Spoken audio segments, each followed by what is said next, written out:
People, I come across a reasoning about the Constitution and was set from way back at 61, 57 come back till now and what them want to do now. And we have two sides of this argument from the same party at the same time. The same party like object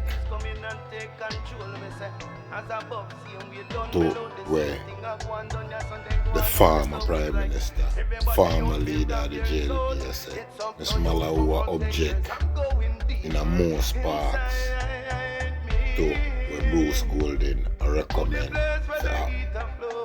So, make we listen where Bruce Golding has said. And then you listen to where Miss Malawi have to say pertaining to it. But before we go into it, people, hit the subscribe button. Alright, listen. To the Norman Valley Law School and Principal St. William for the kind invitation to be here and for the opportunity that has been offered me to share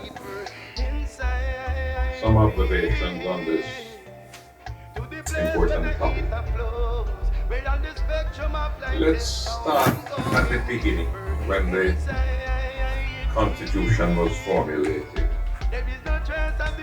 The criticism has been made that the process was rushed. It was done behind closed doors. The ordinary people of Jamaica were not engaged. Let us recall that the referendum which mandated the move to independence was held on the 19th of September in 1961. 1 month later, a joint select committee of Parliament was established to draft the new Constitution. That committee held 12 meetings, all behind closed doors. The minutes of those meetings were never made public. Public submissions were invited, but initially the public was given only 14 days to make their submission. That was later extended to 30 days. But there was hardly any public education to help the public to understand what all of this was about. And by mid-January of 1962, a mere 3 months after the process started, the Constitution was drafted and it was approved by the Parliament of Jamaica. So that the criticisms that have been made about that process are valid. Although, I must point out that the criticisms ignore the fact that prior to that, starting in 1957, we had moved towards self-government, where essentially the British government was only responsible for external affairs and defense. And that new arrangement had in fact been consummated in the Constitution, Jamaica, what was it called? The Jamaica Constitution Order in Council of 1959. And many of the provisions in the new Constitution were lifted out of that 1957-59 arrangement, virtually word for word. But notwithstanding that, it was rushed. But you know, when I reflected on the last 60 years, 62 years of working under this Constitution, I am one of those who will argue that it has served us well. Not perfectly well, but at times during that 62-year period when it has been tested, whether in the courts or on the streets, and sometimes sorely tested, it is an anchor that has held. And that is more than can be said for some former British colonies that have gone the same journey that we have. Are there deficiencies? Are there flaws? Certainly. And the fact that we have dithered for so long without rectifying them is something that I find bizarre. Part of the trouble, but what the late Congressman John Lewis would have called good trouble, is the way in which the Constitution was secured. Though it is not specified, and I remember Mr. Patrick, when he was here the last time, made reference to it. Though it's not specified in the Constitution, our constitutional arrangements are predicated on a two-party system that produces a parliament with a unified government and a unified opposition. And the procedure for any significant change in the Constitution requires consensus agreement between that unified government and the unified opposition. There are 138 sections in the Constitution. 58 of those cannot be changed unless there is agreement between the government and the opposition. Another 37 parts of other sections cannot be changed unless there is agreement between the government and the opposition. And the framers of our Constitution nailed it down that the government's complementing the Senate fell just short of the 2/3 majority that would be required to effect those changes. So that in practical terms, if the Constitution is to be changed, the government and the opposition have to find agreement. And you know, the framers of our Constitution were of the view that there were some sections of the Constitution that were so fundamental to the preservation and the good order of the nation state that they laid it down that even if there is agreement between the government and the opposition, certain provisions cannot be changed unless those changes are approved by the people. So what the framers did was that they cut 3 keys. They gave the government 1 key, they gave the opposition another key, and they said to the people, you hold this key. Because if they want to change certain provisions that we have put in here, they must not be able to change them unless they come to you and get your approval. And even where it involves agreement between the government and opposition, if there is disagreement between them and the matter is put to the people, it requires not just a simple majority of 50% plus 1, but in some cases a 60% majority, and in a few cases a 66 2/3 majority by the people before those changes can be approved. Talk about belts and braces.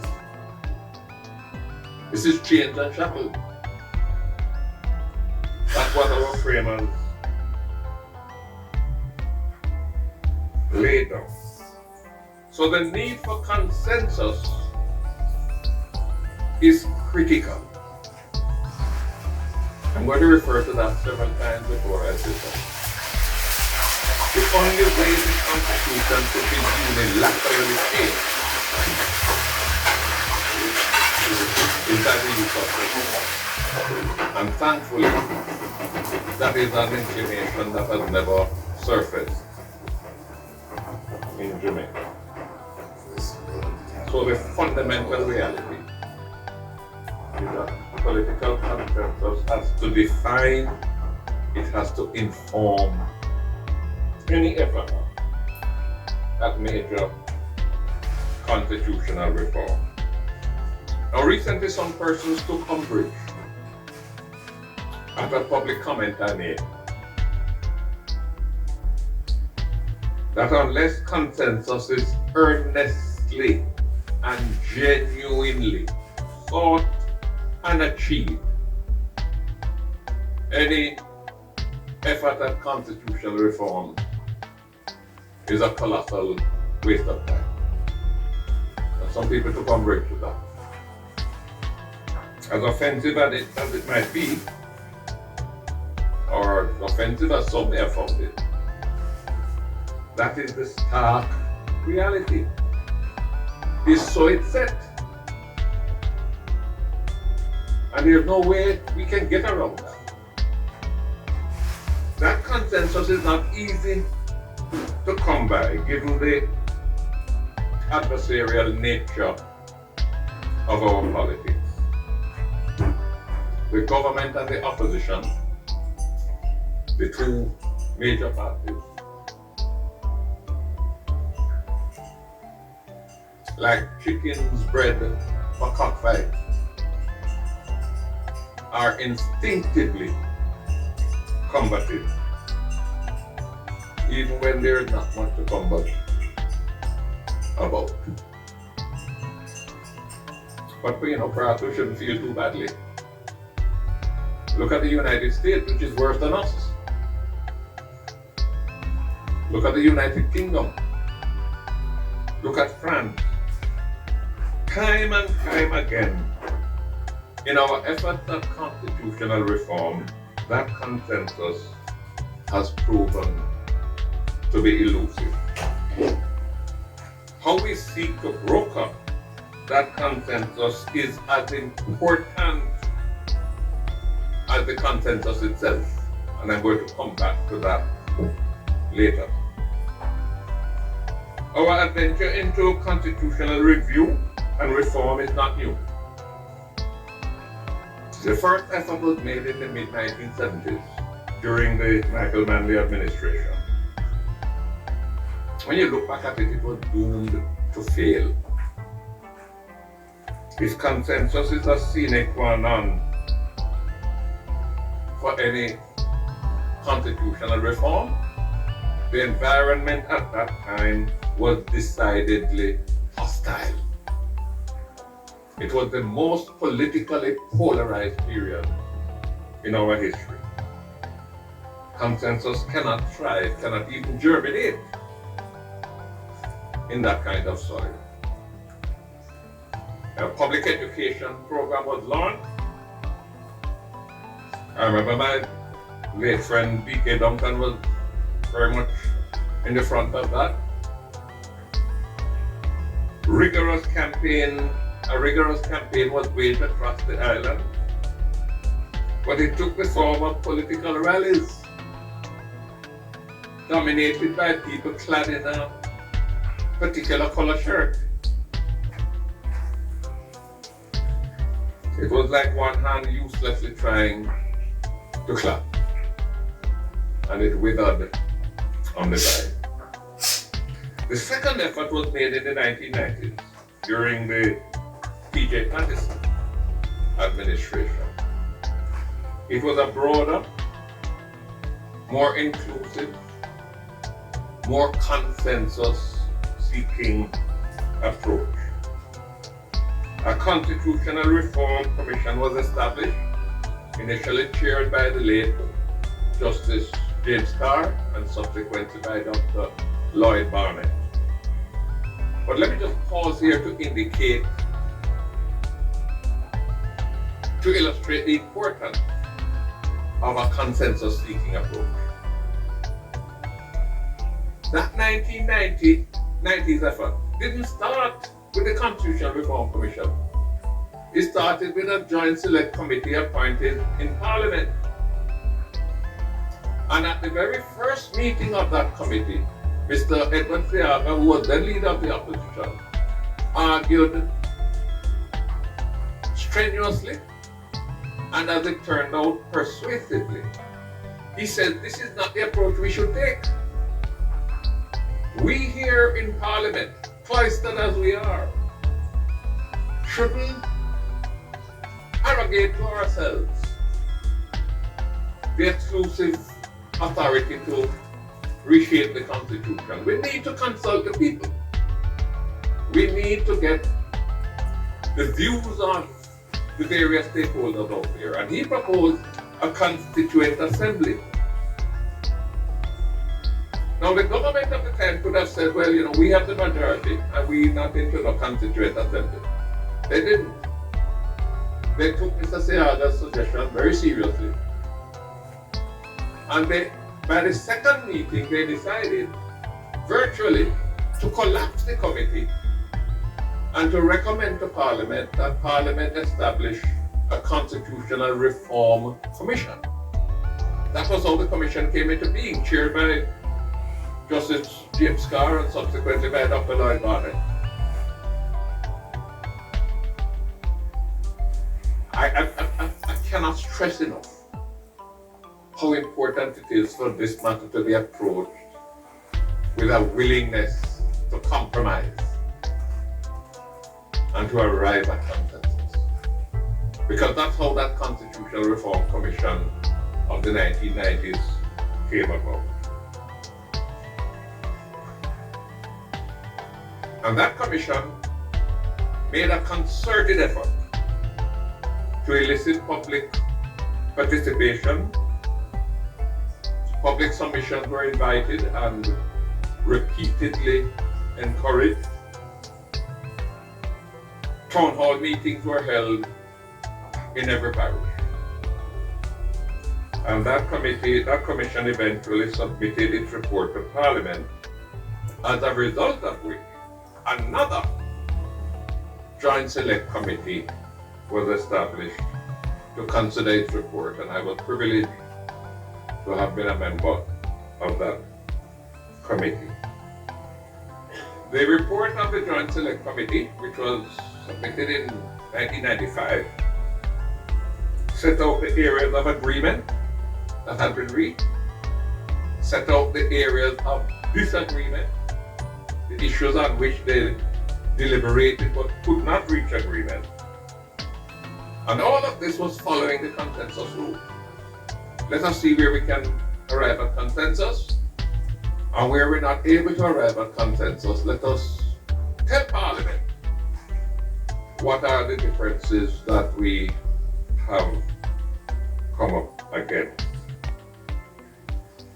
I think that effort of the 1990s is arguably the most successful effort to date at constitutional reform in terms of the procedures that were adopted and the areas of agreement that were arrived at. And you know, it wasn't easy. As a member of that committee, it wasn't plain sailing. We had contentious deliberation. We argued and we quarreled. We laid down non-negotiable positions that we subsequently found we had to be willing to negotiate. And, you know, as elusive as consensus can be, it is not beyond us. One of the things that helped that committee, that Joint Select Committee of 1995, was the presence on that committee of Edward Seaga and David Cole. They were the two surviving members of that 1962 permitted a draft to become. And when we argued at Gordon House and we got vexed and sometimes cuss out one another, those two went somewhere, sat down quietly, had a cup of tea, maybe a red stripe, and they were able to work through those difficulties and come back to us and say, look, as your elder statesmen, we have considered this issue and we are proposing that we proceed on this basis. I don't think that we could have achieved as much success as we did were it not for the involvement of those two. You know, when Mr. Patterson was here the last time, he made reference, talking about this business of consensus. He made reference to the establishment of the Electoral Advisory Committee in 1979 at the height of some bitter political exchanges. And he spoke about the role that he himself and Hugh Shearer played in bringing that about. And I myself and Paul Robertson, who was then General Secretary of the TNP at a lower level, in putting that together. And in both sides going to Michael Manley and Edward Seaga and said, you know, we think we have a deal. Now, Michael Manley and Edward Seaga were not just bitter rivals, they were arch enemies. I can tell you, I was there. And yet it was possible for them to find consensus. I sent a photograph up here. Can you put it on the screen? Because I think it would illustrate the point that I'm trying to make. That is consensus being formalized at King's House. And the President of the Governor General, if you look in the background, use the Porsche and use the KD Knight. And there is the Governor General Secretary, and there is Neville Lewis, the late Neville Lewis. And there is PJ and myself.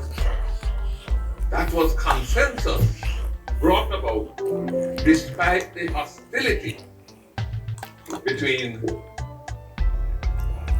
Seaga and Manley. So it is not beyond us. It was there. And yet it was possible for them to find, I myself and consensus. He made reference to the establishment of the Electoral Advisory Committee in 1979 at the height of some bitter political exchanges. And he spoke about the role that he himself and Hugh Shearer played in bringing that about. And I myself and Paul Robertson, who was then General Secretary of the TNP at a lower level, in putting that together. And in both sides going to Michael Manley and Edward Seaga and said, you know, we think we have a deal. Now, Michael Manley and Edward Seaga were not just bitter rivals, they were arch enemies. I can tell you, I was there. And yet it was possible for them to find consensus. I sent a photograph up here. Can you put it on the screen? Because I think it would illustrate the point that I'm trying to make. That is consensus being formalized at King's House. And the President of the Governor General, if you look in the background, use the Porsche and use the KD Knight. And there is the Governor General Secretary, and there is Neville Lewis, the late Neville Lewis. And there is PJ and myself.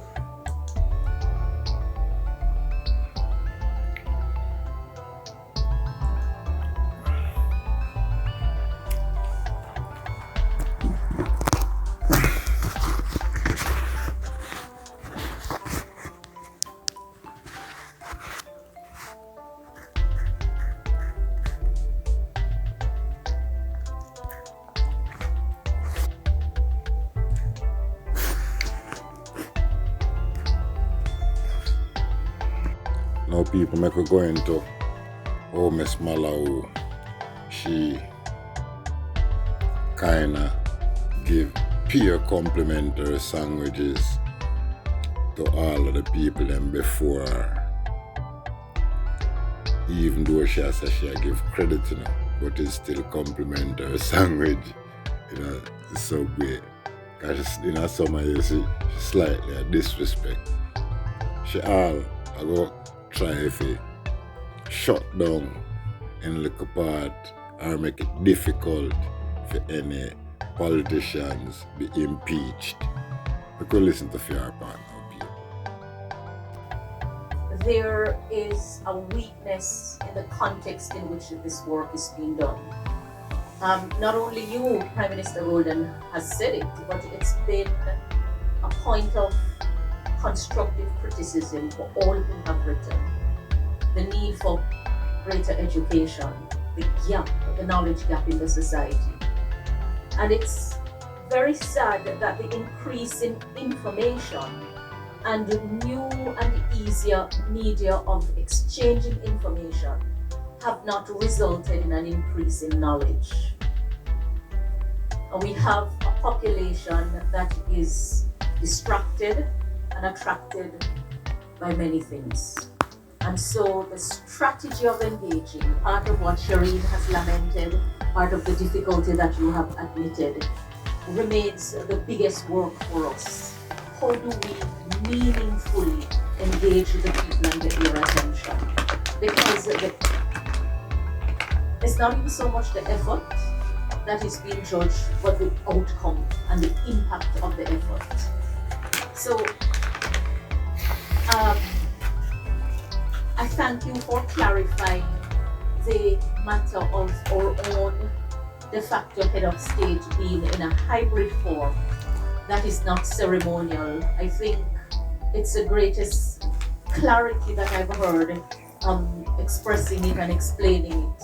I myself have attempted to explain to those who continue to ask and describe our arrangement as purely ceremonial, to say it is not so. Prime Minister Pattison raised it, and I think you have improved on the clarity, and it is something that will have to be said repeatedly, again and again and again.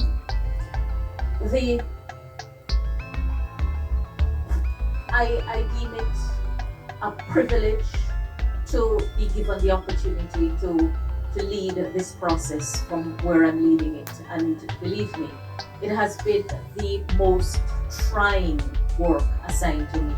And I've said to Prime Minister Golden, I was in another place where even the harshest critics said that I was doing well, and my own love for the law. And the Prime Minister inveigled me because of the duty, he said, was placed on him when he was elected to lead. I blame him all the time, yes. Yes. So that's why I could answer for him to say that he has to remain to be part of the process, if only because of what he brings to the table, and continue to do so. But we decided as a matter of policy to honor the work that went before us. And it's important for all of you who have been part of work, including you, Reverend Tweet, that your efforts be honored, even when they fall short of accomplishing the goal. So we recognize that so much work had been done by the Constitutional Reform Committee, the Joint Select Committee on Constitutional and Electoral Reform, coupled with the fact that the provisions of the Constitution that we're seeking to change in the first phase, the deeply entrenched provisions, have not changed since the Constitution came into effect. Now, you can argue what you want to argue, but that is an uncontradicted fact. It's the same set of deeply entrenched provisions that we're dealing with today that we inherited when the Constitution came into effect, because we have not had a referendum in independent Jamaica. None of those provisions has been changed. As a process to change them required the ultimate approval of the people. A lot of recommendations have been made, a lot of talk has been done, but we have fallen short of making those changes. And so it would make no sense to start afresh when you're dealing with the same set of provisions, when the research shows the extent of the work that was done. But wisdom tells you that when you have an implementation deficit, you really need to assess whether the assumptions made then continue to hold today. And that is why the process was deliberately twofold: honoring the work done before, but seeking to refresh, if need be, the recommendations to see if the consensus that was arrived at then remains today, if the consensus needs to be built, or if changes need to be made. And it's important that people understand that regardless of where you stand on any of the issues, you can disagree with the approach, but I want you to understand that it was carefully thought out. Carefully thought out. So when you disagree, I ask you to suggest something better, because my own approach is always to be persuaded by a better approach and better perspective. So the president, the appointment process, I have taken keen interest, and I believe all members of the CRC have taken keen interest in the feedback that we have received on the recommendation to break a deadlock. The process to appoint the president is twofold. The first is a nomination, and the second is a confirmation. And the nomination process involves work between a prime minister and a leader of the opposition, and confirmation by the parliament. In making the second limb of the recommendation, it was to address the real likelihood of the deadlock. And we looked in Trinidad, where a system existed until it didn't work. Consensus between Prime Minister and leader of the opposition.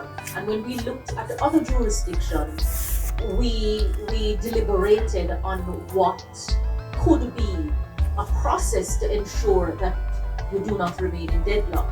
But I think the point about simple majority incentivizing a lack of consensus is one that has to be taken seriously. So every considered view that is shared on the recommendation, we are listening to it. There is no monopoly. I think we are all trying to do it well and do it better. It's not going to be perfect. But be assured that for all of the views that have been expressed, we're paying close attention to. So that's not the end of it. The impeachment matter, again, is one where, speaking for myself, I recognize and I share the concern for finding a mechanism that is workable, practical, devoid of the kind of spectacle that we are prone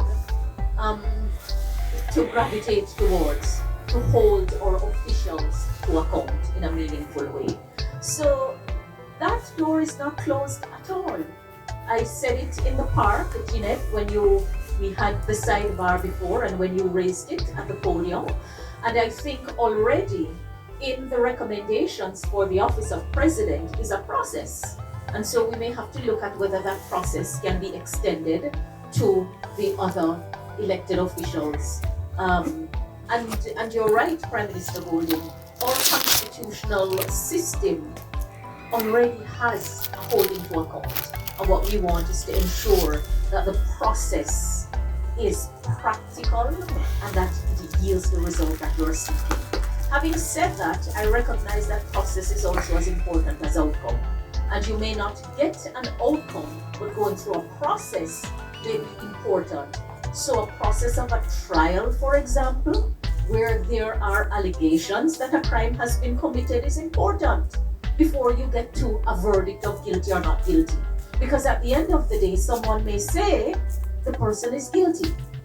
But when you go through the process of a trial and you have to meet the standard of proof beyond reasonable doubt, and who bears the burden of proof, you may come out with a different outcome. And people will agree to disagree with the outcome, but feel satisfied that the process was one of integrity. So I don't know what my learned friend, the Reverend, is shaking his head at, but I look forward to hearing it. Process sometimes is as important as outcome, but process must be practical and meaningful, and not just embarked upon for the sake of a spectacle or satisfying an appetite. The other matter has to do with fixed election dates, and you sought some clarity on the recommendation. So the life of the Parliament is fixed at an outer life, unless sooner dissolved, which is what allows for elections to be called earlier. So we looked at taking out the provision about a sooner dissolving of the Parliament and have it fixed at the 5 years, and then providing a period of 3 months thereafter within which the elections are to be called, instead of a fixed election date as what occurs, for example, in the US, which says on the second Tuesday or whatever it is of second Tuesday in November, right? And we gave a rationale about the inflexibility in a small jurisdiction, but I take the point that it requires some clarity. The recommendation about consensus is because the life of the Parliament is a deeply entrenched provision. So you can have fixed election date legislated other than in the Constitution, but if we're going to go to fix the life of the Parliament, it would be an amendment to the deeply entrenched provision, which sets the outer life as 5 years with a proviso for a sooner dissolution of the Parliament. On the matter of the sensitive appointments, and in particular to the judicial office, we're of the view that the matter of the judicial branch of government is so substantial that it's going to require almost focused attention without the distraction of the other two branches of government.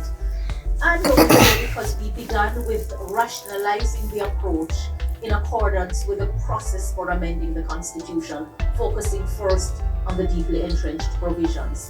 And you should note early the indication that the process will require the holding of more than one referendum if we're going to achieve the goal. So I think your framing of the issue around the final court and how it will either close the door or provide passage is one of the most useful expose that I've heard recently, acknowledging the merits of both sides, as I know you are prone to do.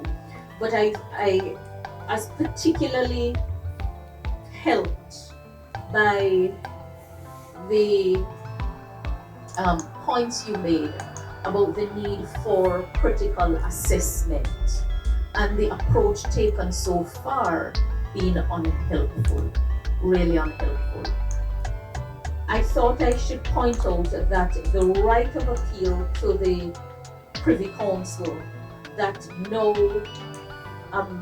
is now in the Constitution has to be looked at in the context of the King being head of state, and the 1833 Judicial Committee Act has to be looked at in that context. So the question is not whether we have a right that we can enforce in the Constitution, but what will happen to it when the King is no longer head of state. That is really how it will have to be assessed, because of the link between the King as head of state, the availability of institutions by virtue of that headship, and when the change is made, what will happen. So to my mind, some of the things that appear unclear will become clearer once that change is made. Because if some things rest on a foundation that will no longer be there, then they will go. Trinidad and Dominica seem to have worked it out. When Trinidad transitioned, the CCJ was not in existence. So I have found a reference to the Trinidadian example as going to a certain point and no further.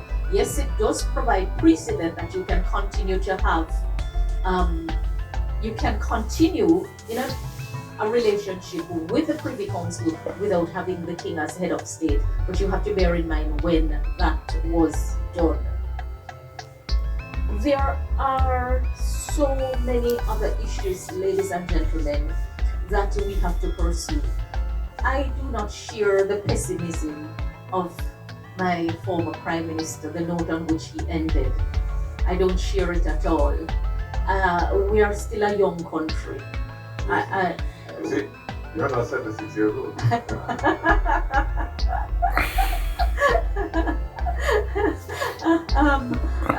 What he has done is made the case convincingly for another approach to be taken.